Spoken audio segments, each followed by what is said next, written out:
Ladies and gentlemen, my guest for today is Dworkin, the president and artistic director of the Sphinx Organization.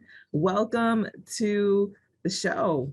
Thank you so much. Great to be here, Cecilia. Can you talk about where Sphinx started and the journey of growth to where you are now? Sphinx was launched by Dworkin, its founder, more than 25 years ago now, as a single initiative, the Sphinx competition for young Black and Latino string players. And really the ethos behind Sphinx competition was to identify, to nurture, and shed a spotlight upon the highest level, excelling, poised Black and Latinx string musicians who were talented and certainly were pursuing a career and a pathway in classical music, but perhaps needed a bit more access and that opportunity to build a network. The idea was that if we competitively select these young artists, they will form a network.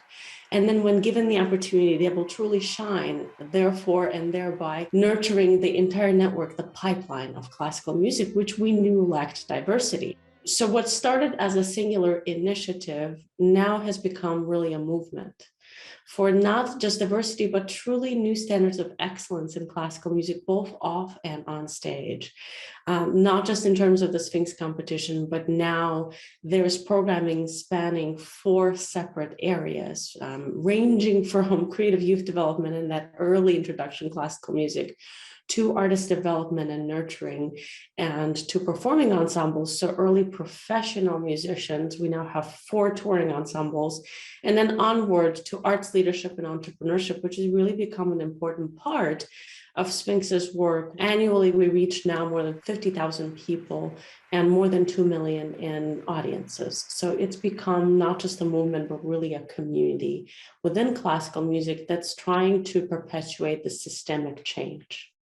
The Sphinx Organization, under your leadership, and of course under Aaron's leadership in the past, you guys are dynamic visionaries and always coming up with new and innovative ways to present and reach your audiences. Talk about your partnership with Detroit Public Television. What does that mean to you? I think in many ways, what DPTV does for us and really for the careers of these young musicians is immeasurably important.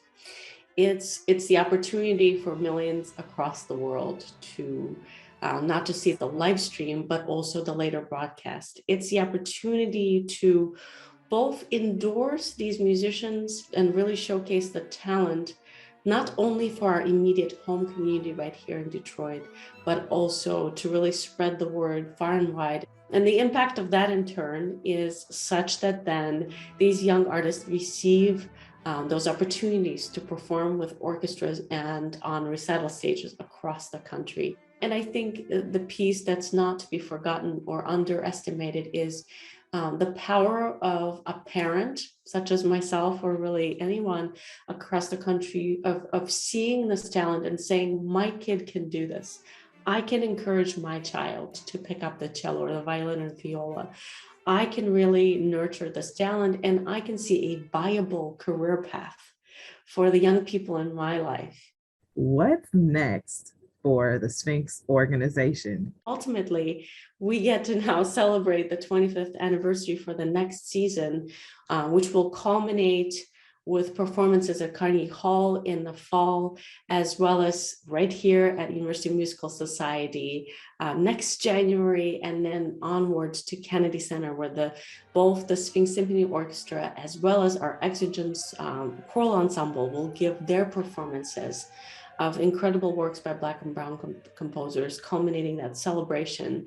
And of course, on a big holistic level, what we look forward to is really continuing to shape Sphinx in a manner where it serves our community, where it serves our artists, and where it serves the field.